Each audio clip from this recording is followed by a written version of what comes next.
અમારી સમ્રાટ સમાચાર ચેનલ સબસ્ક્રાઇબ કરો, લાઇક કરો, કોમેન્ટ કરો અને જોતા રહો પળે પળના દરેક પ્રકારના સમાચારો।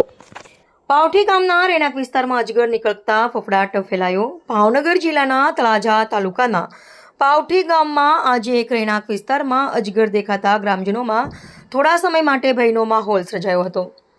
પ્રાપ્ત માહિતી અનુસાર પાવઠી ગામે રહેતા ભાવેશભાઈ પરસોત્તમભાઈ જેઠવાના રહેણાંક વિસ્તારમાં અજગર જોવા મળ્યો હતો। તેમણે તાત્કાલિક વન વિભાગને જાણ કરતા વિભાગની ટીમ ઘટના સ્થળે દોડી આવી હતી। વન વિભાગની ટીમે સાવચેતીપૂર્વક કામગીરી હાથ ધરી અજગરનું સફળતાપૂર્વક રેસ્ક્યુ કર્યું હતું।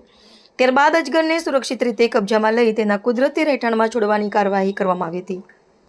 અજગર રહેણાંક વિસ્તારમાં દેખાતા ગ્રામજનોમાં થોડા સમય માટે ફફડાટનો માહોલ સર્જાયો હતો। જો કે વન વિભાગની સમયસર અને સતર્ક કામગીરીને કારણે કોઈ અનિચ્છનીય ઘટના બની ન હતી। સ્થાનિક લોકોએ વન વિભાગની કામગીરીની પ્રશંસા કરી હતી।